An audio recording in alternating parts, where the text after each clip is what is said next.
বিগত বছরগুলোতে আলেমদের সাথে কি ব্যবহার করা হয়েছে, আলেমদেরকে এই মাহফিলের স্টেজে উঠে তাদের কাছ থেকে মাইক কেড়ে নেওয়া হয়েছে, তুচ্ছ তাচ্ছিল্য করা হয়েছে, অবজ্ঞা অবহেলা করা হয়েছে, দা বডি দিয়ে কুবাইতে এসেছে। আমরা এগুলো মিডিয়ার মাধ্যমে দেখেছি।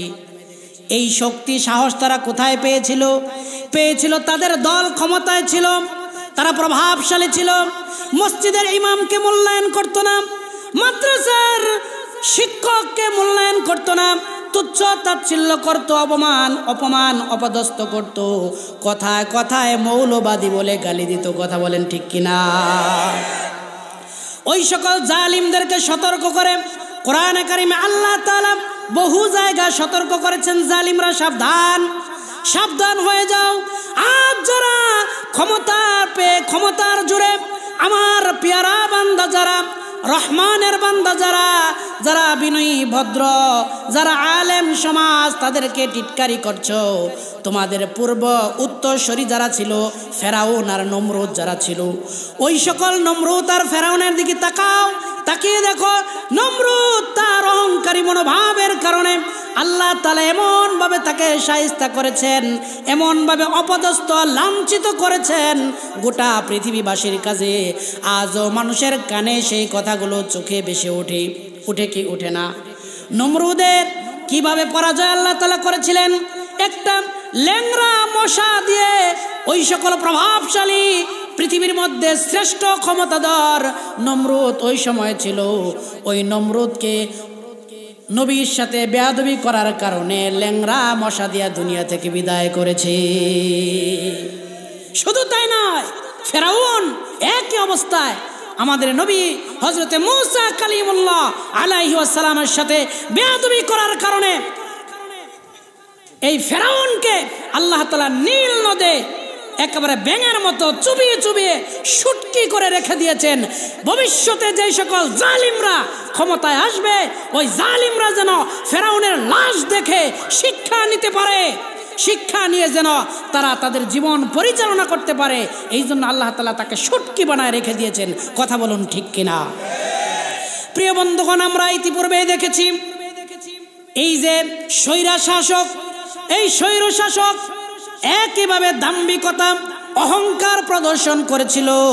সমাজের মধ্যে আলেমদের হাত করা পরিয়েছিল, বুলেট প্রুফ জ্যাকেট পরিয়েছিল, আলেমদের মাথায় হেলমেট পরিয়েছিল, কোমরের মধ্যে রশি বেঁধে আদালতে আলেমদেরকে সে দাঁড় করিয়েছিল। ঠিক কিনা? আমরা দেখেছি, কেউ কিছু বলতে পারে নাই, সাহস পায় নাই।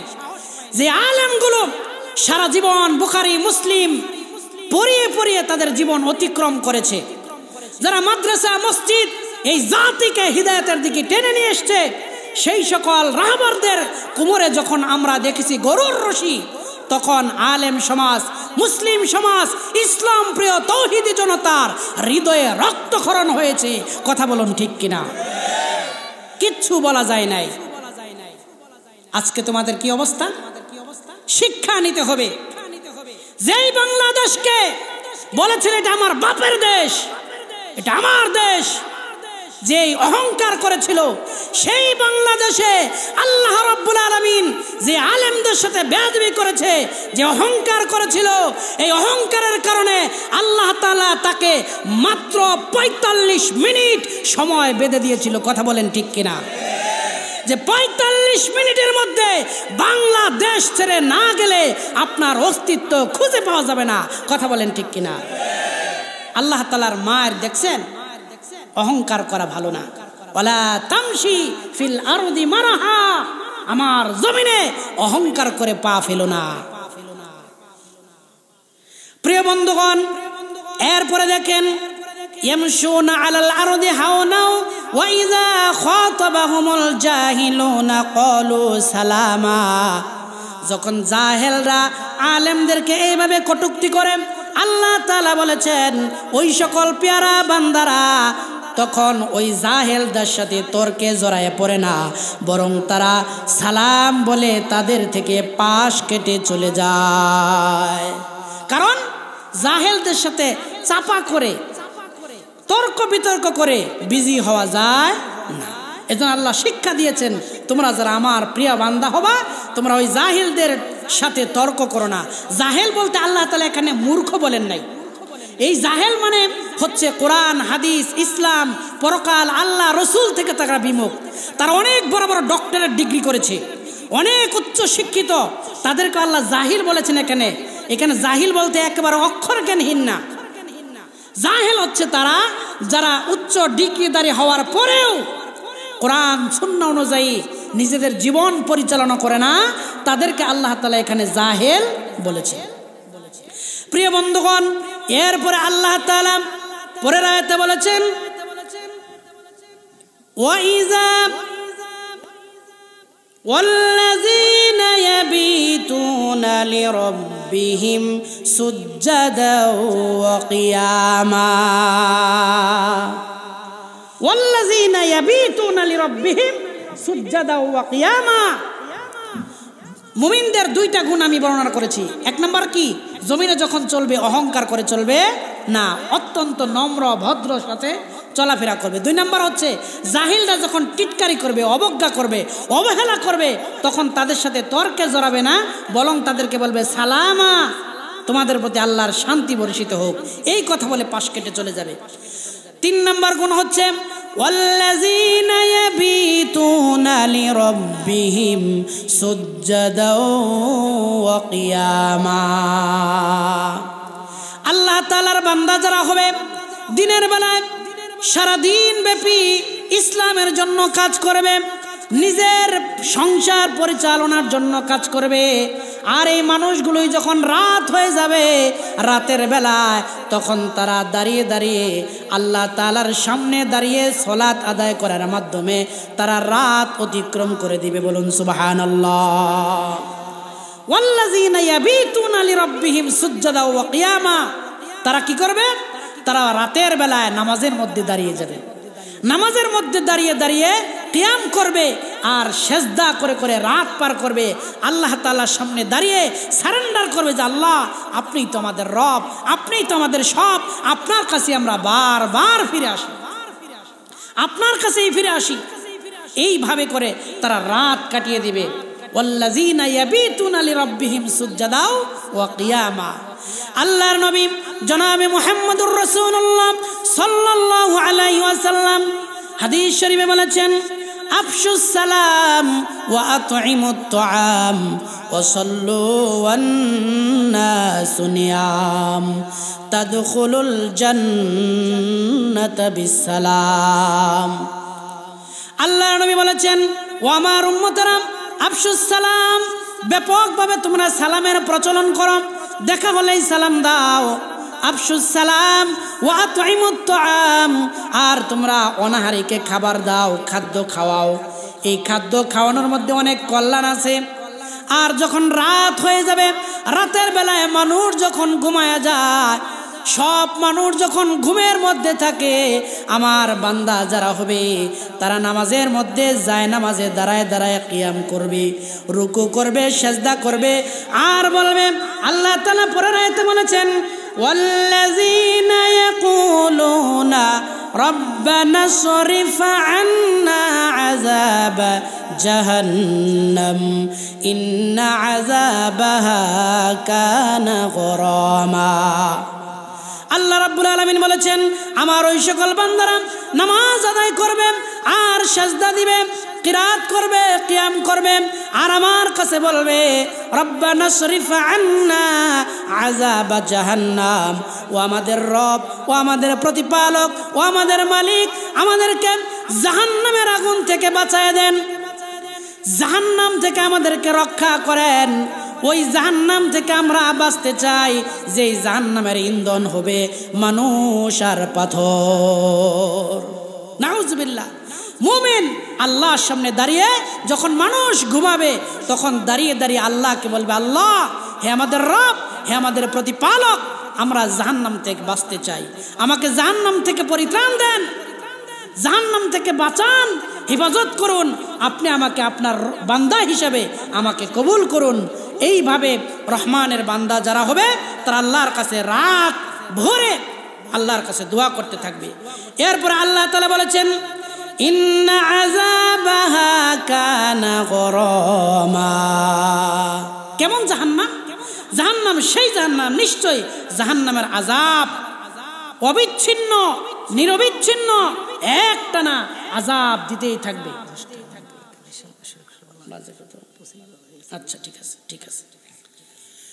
যেই জাহান্নামের ইন্ধন হবে মানুষ আর পাথর। আর আল্লাহ বললেন এমন শাস্তি জাহান্নামে দেওয়া হবে, ইন্না আযাবাহা কানা গরামা, নিশ্চয় জাহান্নামের শাস্তি হচ্ছে কি নিরবিচ্ছিন্ন।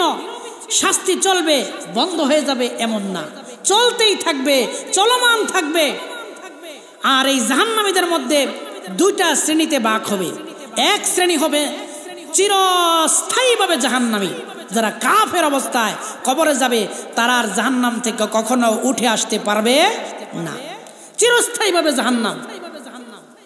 আর এক শ্রেণী হবে আমরা যারা ইমানদার, ইমান নিয়ে কবরে যাব, কিন্তু আমরা পাপ করেছি, অন্যায় করেছি, তওবা ছাড়া কবরে গিয়েছি, আল্লাহ তাআলার ক্ষমা ছাড়া কবরে গিয়েছি, কিন্তু আমাদের ইমান আছে, আমল আছে, আবার সাথে কি আছে, পাপও আছে। এদেরকে আল্লাহ তাআলা জাহান্নামে দিবেন। কিন্তু একটা সময় আল্লাহ তাআলা এই জাহান্নাম থেকে এই সকল ইমানদারদেরকে হাত ধরে এইভাবে দুই হাত দিয়ে চৌল দিয়ে কেচে তারপরে উঠাবেন। আমরা যেমন ভাত এইভাবে মোড়ায় খাই না, প্লেট থেকে খুব কেচে কেচে খাই না, সুন্দর করে। হাদিসে এসেছে, আল্লাহ রাসূল বলেছেন যে আল্লাহ তাআলা জাহান্নামের ভিতরে এরকম ভাবে কাইসা তারপরে উঠাবেন, উঠিয়ে তারপরে নহরের মধ্যে চুবাবেন, সুন্দর রুষ্ট পিষ্ট চাঁদের মতো চেহারা হয়ে যাবে। এরপরে আল্লাহ ক্ষমা করবে, যা এবার জান্নাতে চলে যায়। বলুন সুবহানাল্লাহ। তবে কি থাকতে হবে? ঈমান থাকতে হবে, শিরিক মুক্ত থাকতে হবে। প্রিয় বন্ধুগণ, এরপরে আল্লাহ তাআলা আরো ব্যাখ্যা করেছেন, ইন্নাহা সাআত মুস্তাকাররা ওয়া মুকামা। আল্লাহু আকবার। ইন্নাহা সাআত, এটা কেমন জাহান্নাম? নিশ্চয়ই জাহান্নামের শাস্তি অত্যন্ত ভয়ঙ্কর। কতই না মন্দ সেই আযাব, কতই না নিকৃষ্ট সেটা আযাব, শাস্তি। ইন্নাহা সাআত মুস্তাকাররা ওয়া মুকামা, সেই নিকৃষ্ট আবাসস্থল, বসবাসের জায়গা কতই না খারাপ, কতই না মন্দ। আল্লাহ তাআলা এটার ব্যাখ্যা অনেক জায়গায় কোরআনে কারিমে দিয়েছেন, আল্লাহ রাসূল দিয়েছেন। আমি সেই দিকে গেলে সময় পাবো না। তবে এই কথাগুলো কে বলবেন? আল্লাহর বান্দা যারা জায়নামাজে দাঁড়িয়ে রাতের বেলায় আল্লাহর কাছে এইভাবে মোনাজাত করবেন যে এই নিকৃষ্ট শাস্তির আবাসস্থল থেকে আল্লাহ আমাকে আপনি পরিত্রাণ দেন। এইভাবে আল্লাযীনা ইয়াবিতুনা লিরাব্বিহিম সুজ্জাদা ওয়া কিয়ামা, তারা রাত কাটিয়ে দিবে আল্লাহর সামনে কান্নাকাটি করে। বলুন সুবহানাল্লাহ। এরপরে মুমিনদের আরেকটা বৈশিষ্ট্য আল্লাহ রাব্বুল আলামিন বলেন, ওয়াল্লাযীনা ইযা আনফাকু লাম ইউসরিফু ওয়া লাম ইয়াকতুরু ওয়া কানা বাইনা যালিকা কাওয়ামা। আল্লাহ তাআলা বলেন, মুমিন যারা হবে, রহমানের বান্দা যারা হবে, অত্যন্ত বিচক্ষণ হবে, বুদ্ধিমত্তার সাথে তাদের জীবন পরিচালনা করবে। যখন তারা ব্যয় করবে, ওয়াল্লাযীনা ইযা আনফাকু, যখন তারা ব্যয় করবে, যা রোজগার করবে, সব রোজগার, সব আয়টা তারা ব্যয় করবে না। কিছু আয় রেখে দিবে, কিছু আয় দান করবে, সদকা করবে, পরকালের জন্য জমা রাখবে। সবটাই দুনিয়ার জন্য তারা খরচ করবে না। ইযা আনফাকু, যখন ব্যয় করবেন, লাম ইউসরিফু, অপচয় করবে না, অপচয় করা যাবে না।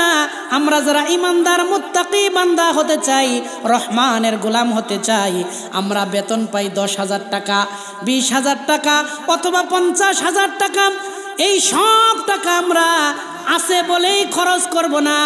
আল্লাহ তাআলা ইমানদারদেরকে এটা সতর্ক করলেন, সাবধান, সব খরচ করবে না। লাম ইউসরিফু, সব খরচ করবে না, অপচয় করবে না, প্রয়োজন বোধে খরচ করবে, কিন্তু একটা পয়সাও যেন অপচয় না হয়। ইন্নাল মুবাযযিরিনা কানু ইখওয়ানাশ শায়াতিন, নিশ্চয় অপচয়কারী কি? শয়তানের ভাই। আল্লাহ রাব্বুল আলামিন জানালেন, ওয়ালাম ইয়াকতুরু وكان بين ذلك قواما। হুজুর এসে গেছে, আমি শেষ করব, আমাকে 45 পর্যন্ত সময় দেওয়া হয়েছে। আমি এই সময়ের মধ্যে ইনশাআল্লাহ এই কথাগুলো শর্ট করে বলে শেষ করব ইনশাআল্লাহ। প্রিয় বন্ধুগণ, আল্লাহ রাব্বুল আলামিন জানালেন, একদিকে দেখেন ভারসাম্য কি, আল্লাহ তাআলার নসিহা কত সুন্দর। আল্লাহ বললেন লাম ইউসরিফু, অপচয় করবে না, ওয়ালাম ইয়াকতুরু, অপচয় যেমন করবে না আবার কৃপণতাও করবে না। যারা রহমানের বান্দা, কৃপণ বলতে তাদের মধ্যে কোনো শব্দ নাই, তারা কৃপণ হবে না, অপচয়কারী হবে না, যা প্রয়োজন তা ব্যয় করবে, কার্পণ্য করবে না। কৃপণতা আল্লাহ তাআলা পছন্দ করেন না। কৃপণ ব্যক্তি জান্নাতের গন্ধও পাবে না, বলুন নাউজুবিল্লাহ। কৃপণ আল্লাহর জান্নাত থেকে বহু দূরে থাকবে আর জাহান্নামের কাছাকাছি থাকবে। প্রিয় বন্ধুগণ, এজন্য মুমিনদের এই বৈশিষ্ট্যগুলো মনে রাখতে হবে। এরপরে আল্লাহ তাআলা আবার শিক্ষা দিয়েছেন, ওয়া কানা বাইনা যালিকা কওয়ামা। কৃপণতা এবং অপচয় এই দুইটার মাঝামাঝি অত্যন্ত হিকমা অবলম্বন করে, মধ্যম পন্থা অবলম্বন করে মুমিন তার জীবন পরিচালনা করবে। এরপর আল্লাহ তাআলা বলেছেন, ওয়াল্লাযীনা লা ইয়াদউনা মা'আল্লাহি ইলাহান আখারা ওয়া লা ইয়াকতুলুনান নাফসাল্লাতী হারামাল্লাহু ইল্লা বিল হাক্কি ওয়া লা ইয়াজনুন।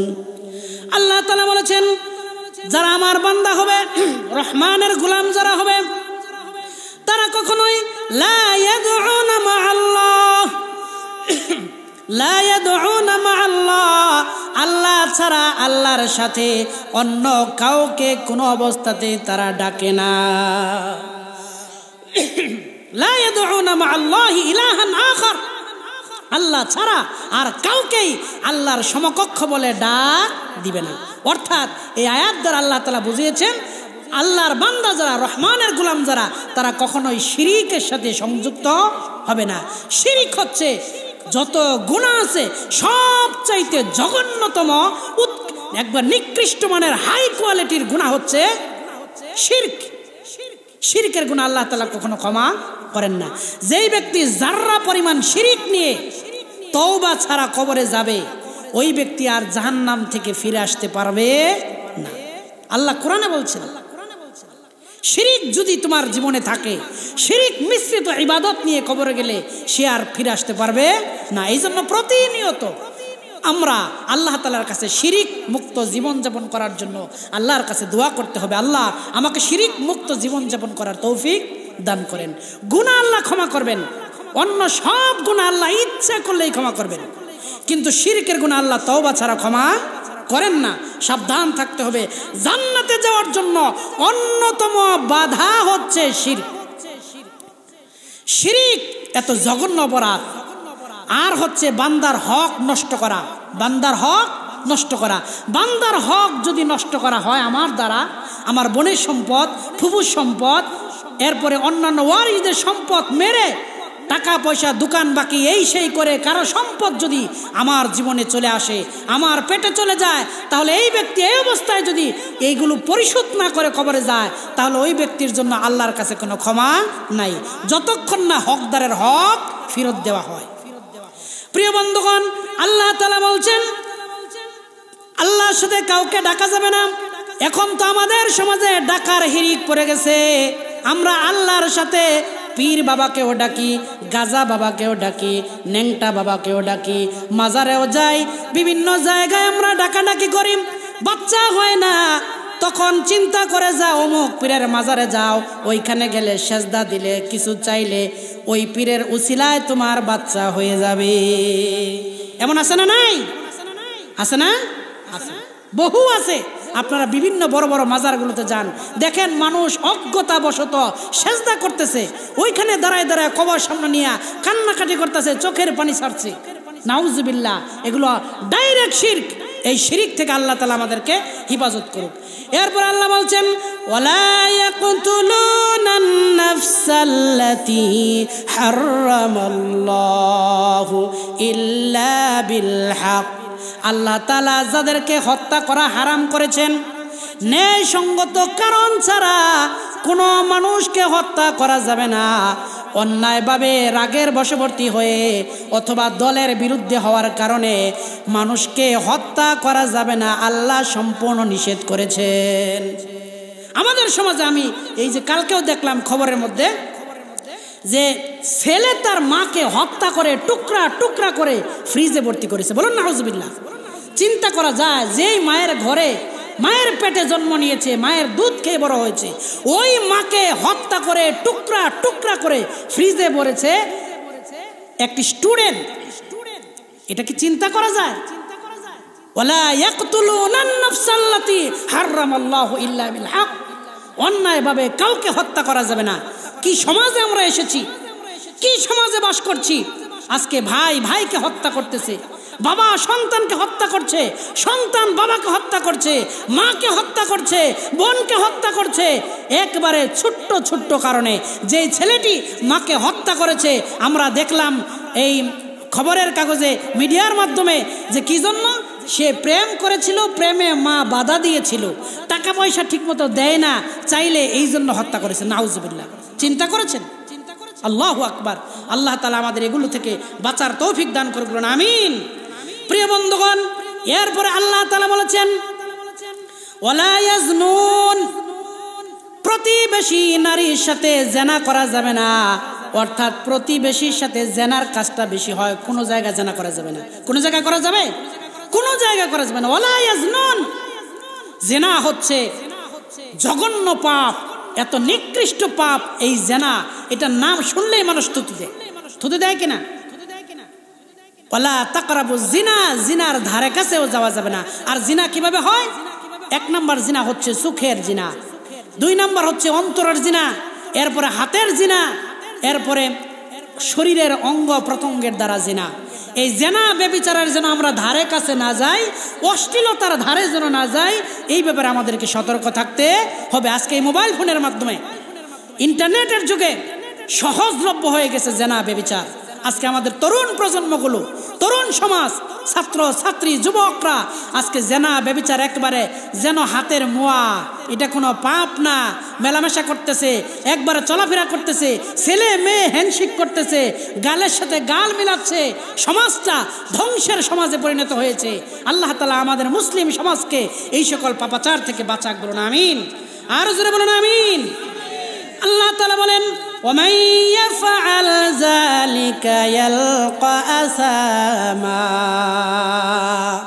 আল্লাহ রাব্বুল আলামিন বললেন যে এই পাপগুলো যারা করবে, যাদের দ্বারা এই পাপগুলো সংগঠিত হবে, তাদেরকে কঠিন থেকে কঠিন শাস্তি, অত্যন্ত ভারী শাস্তির আওতায় নিয়ে আসা হবে।